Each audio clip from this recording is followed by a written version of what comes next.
रतनपुर गांव में रहने वाली गुंजन एक अनाथ और बहुत ही गरीब लड़की थी। उसका इस दुनिया में कोई नहीं था। वो एक टूटी फूटी जर्जर झोपड़ी में रहा करती और दूसरों के खेतों में काम करके जैसे तैसे अपना गुजारा किया करती। धीरे धीरे मौसम में बदलाव होने लगता है और ठंडी हवाओं के चलने से सर्दियाँ बढ़ने लगती है। धीरे धीरे सर्दियाँ तो बढ़ती जा रही है। ऐसे में सर्दियों से बचने के लिए मुझे लकड़ी का इंतजाम करना होगा। तभी गुंजन अपने पास में रखी एक पतली सी फटी चादर को ओढ़ कर सो जाती है। अगली सुबह वो गांव में लकड़ियों की तलाश में निकल जाती है, लेकिन मैदानी इलाके में होने के कारण रतनपुर गांव के आसपास कोई जंगल नहीं था, जिसके कारण गुंजन को लकड़ियां मिलने में बहुत परेशानी होती है। तभी उसकी नजर आसपास के पेड़ों पर जाती है और पेड़ों की टहनियों को तोड़ने के लिए वो पेड़ पर चढ़ने की भी कोशिश करती है। तभी वहाँ से पानी लेकर जा रही मालती उसे टोकती है। ए लड़की, ये क्या बच्चों की तरह उछल कूद कर रही है? काकी, मैं इस पेड़ की टहनियाँ तोड़ने की कोशिश कर रही हूँ। रात के समय आग जलाने के काम आएगी। अरे हाँ, तो लकड़ियाँ खरीद क्यों नहीं लेती? अरे इतना ऊंचा पेड़ है, कितना भी उछल लेगी तो तू लकड़ियों को तोड़ नहीं पाएगी। काकी, मुझ गरीब के पास 2 वक्त के खाने के पैसे नहीं होते, तो लकड़ियाँ खरीदने के पैसे कहाँ से लाऊंगी? क्या आप मुझे कुछ पैसे उधार दे सकती हैं? अरे रे, तुझे तो जरा सलाह क्या दे दी? तू तो मुझसे ही पैसे मांगने बैठी। तू गरीब है तो मैं कोई सेठानी नहीं हूँ। मैं भी इस गांव की रहने वाली गरीब ही हूँ।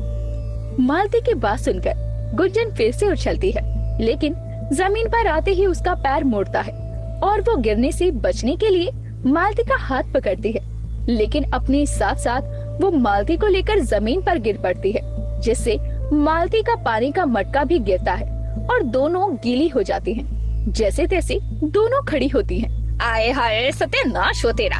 ठंड में मुझे गीला कर दिया, ऊपर से मेरे मटकों को तोड़कर भी नुकसान किया। मैंने जानबूझकर नहीं किया काकी, वो मैं गलती से गिरी और गीली हो गई और आपको भी गिरा दिया। अरे तो क्या मेरी गलती के कारण हुआ है? मेरी हिम्मत मारी गई थी जो मैं यहाँ रुक गई। चल हट, अनाथ कहीं की। मालती गुंजन को धक्का देते हुए वहाँ से चली जाती है। जमीन पर गिरने के कारण गुंजन के हाथ और पाँव में खरोंच आ जाती है। बेचारी आंखों में आंसू लिए खेत में काम करने चली जाती है और वहाँ काम करने लगती है। रात के समय वो थकी हारी ठिठुरती हुई घर आती है और अपने हाथ पैर की चोट पर हल्दी का लेप लगाती है। रात होने के कारण ठंड बहुत बढ़ जाती है। आज मुझे कहीं से भी लकड़ियां नहीं मिली। अगर मिल जाती तो आग जलाकर ठंड से राहत तो मिलती। पता नहीं कब तक इस ठंड में मुझे ऐसे ही ठिठुरना पड़ेगा।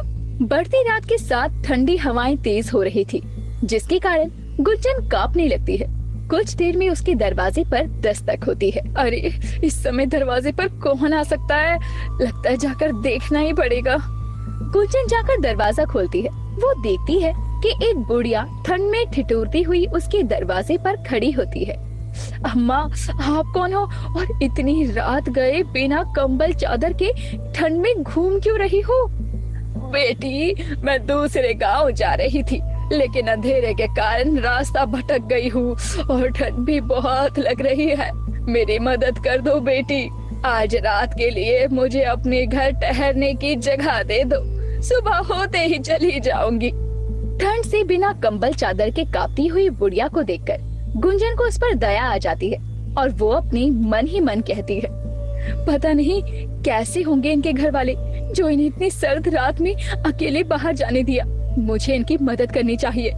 ठीक है अम्मा, तुम आज रात मेरे घर पर रुक सकती हो। बहुत बहुत धन्यवाद बेटी, भगवान तुम्हारा भला करे। गुंजन उस बुढ़िया को घर के अंदर लेकर आती है। वो बुढ़िया इसके बाद गुंजन का पतला सा चादर जैसा कंबल ओढ़कर सो जाती है। कुछ ही देर में गुंजन को भी नींद आ जाती है। सुबह पक्षियों के चहचहाने से गुंजन की नींद खुलती है, तो गुंजन उस बुढ़िया को उठाने के लिए उस कंबल को हटाती है और हैरान रह जाती है, क्योंकि वहाँ कंबल तो था लेकिन बुढ़िया नहीं थी। अरे, वो अम्मा कहाँ गई और ऐसे अचानक वो कहाँ जा सकती है? कहीं वो चली तो नहीं गई? मैंने तो उन्हें खाने के लिए भी नहीं पूछा। उन्हें भूख भी तो लगी होगी ना? वैसे भूख तो मुझे भी लगी है। रात को भी मैंने कुछ नहीं खाया था। अगर मैं अनाथ नहीं होती तो मेरे उठते ही कोई मेरे लिए खाना लेकर आ जाता। गुंजन ने इतना कहा था कि तभी जिस कंबल को उसने हाथ में पकड़ा था, उस कंबल से एक हल्की सी चमक निकलती है और गुंजन के सामने स्वादिष्ट खाने से भरी थाली आ जाती है, जिसे देखकर गुंजन हैरान हो जाती है। ये खाना कहाँ से आया? ये खाना सच में है या फिर भूख के कारण मुझे वहम हो रहा है? नहीं, ये मेरा वहम नहीं है। सच में ये खाना यहाँ पर है और ये तो बहुत स्वादिष्ट है। ये तो किसी जादू से कम नहीं है। गुंजन अपना पेट भर खाना खाती है और जो भी वो कहती है वो चीज उसके सामने आने लगती है। तभी उसकी नजर उस कंबल पर जाती है, जो कंबल उसने उस बुढ़िया को ओढ़ने के लिए दिया था, जिसे वो अपने हाथ में लेकर कहती है, कहीं ये कोई जादुई कंबल तो नहीं?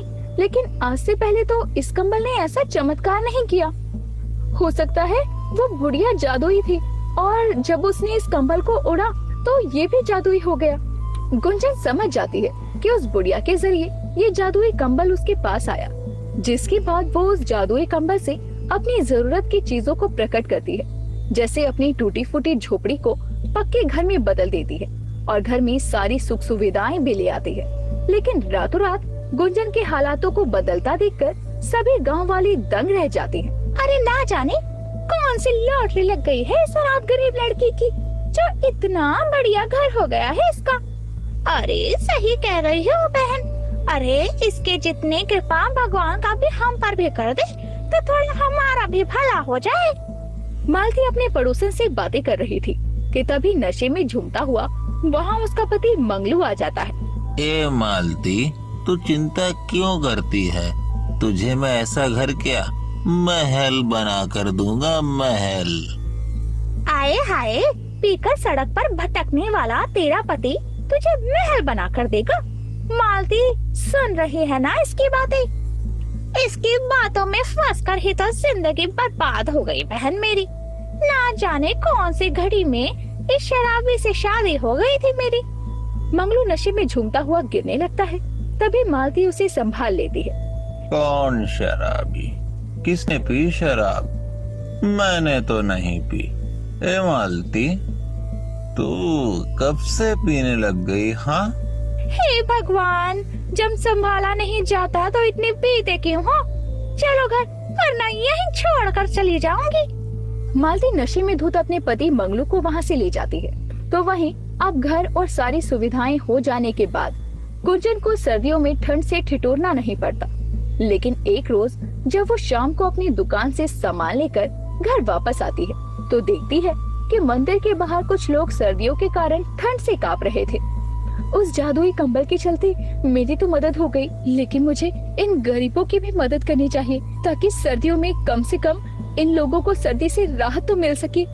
उन गरीब लोगों को ठंड में ठिठुरता देखकर गुंजन उन सबकी मदद करने के बारे में सोचती है और फिर अपने घर जाकर उस जादुई कंबल से बहुत सारे कंबल मांगती है, जिससे वो जादुई कंबल में चमक आती है और उसके इर्द गिर्द बहुत सारे कंबल आ जाते हैं, जिन्हें वो इकट्ठा करके अगले दिन सभी गांव वालों में बांटती है और सभी लोग उसे दुआएं देती हैं। बेटी जीते रहो, भगवान तुम्हारा भला करे। तुमने हम गरीबों को ठंड में ये कंबल बांटकर नेक काम किया है। हाँ बेटी, इस कंबल के लिए तुम्हारा बहुत बहुत शुक्रिया। गुंजन सभी गांव वालों में कंबल बांट देती है और घर आकर देखती है तो जादुई कंबल वहाँ नहीं था। वो जादुई कंबल को पूरे घर में देखती है, लेकिन वो उसे कहीं नहीं मिलता। वो जादुई कंबल कहाँ गया? कहीं वो उस अम्मा की तरह गायब तो नहीं हो गया? नहीं नहीं, ऐसा नहीं हो सकता। लगता है सारे कंबल इकट्ठा करने के चलते वो जादुई कंबल भी साधारण कंबल के साथ किसी गांव वाले के पास पहुंच गया। हाय दैया, अब क्या होगा? इधर गुंजन जादुई कंबल के न मिलने से परेशान थी, तो वहीं मालती अपने पियक्कर पति के रोज रोज के तमाशे से तंग आ चुकी थी। मैं ये रूखा सूखा नहीं खाऊंगा, नहीं खाऊंगा। अच्छा, ये रूखा सूखा नहीं खाओगे तो मत खाओ, क्योंकि भगवान छप्पर फाड़ कर तुम्हारे लिए पकवान नहीं भेजने वाले।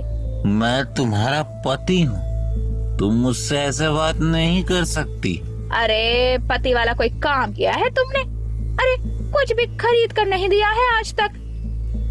ये देखो, भीख में मिले कंबल को ओढ़कर काम चलाना पड़ रहा है। मन तो करता है तुम्हें 2-4 खींच कर थप्पड़ लगाऊं।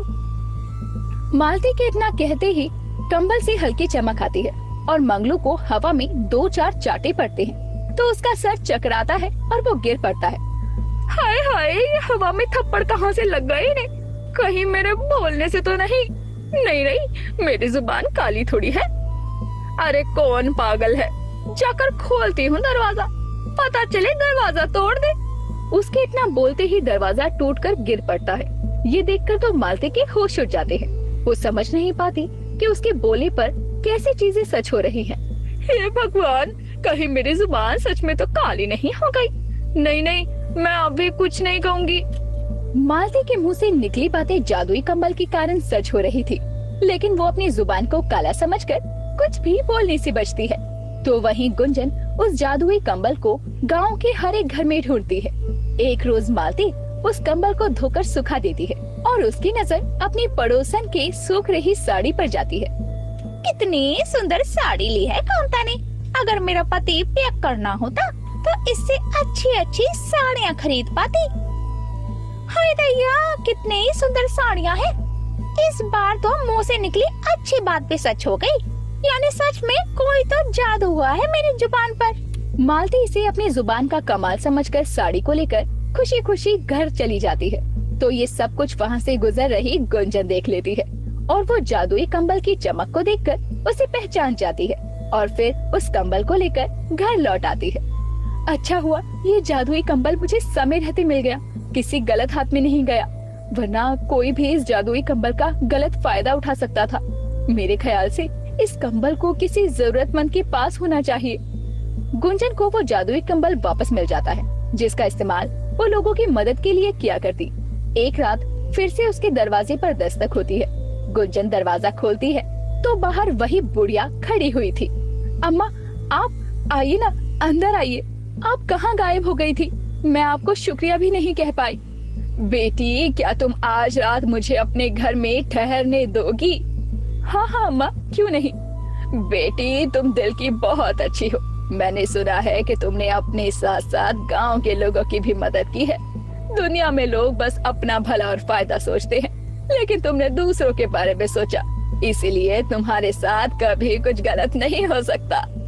आप भूखी होंगी, रुकिए, मैं आपके लिए कुछ खाने को लाती हूँ। गुंजन उस बुढ़िया को खाना खिलाती है और फिर बुढ़िया वही जादुई कंबल ओढ़कर सो जाती है। अगले दिन जब गुंजन उठती है तो पहले की तरह बुढ़िया गायब होती है, लेकिन इस बार वो जादुई कंबल भी बुढ़िया के साथ गायब हो जाता है। लेकिन गुंजन ये सब सोचकर खुश थी कि आज उसके पास जरूरत का सारा सामान उपलब्ध था और उसने गांव वालों की मदद भी की थी।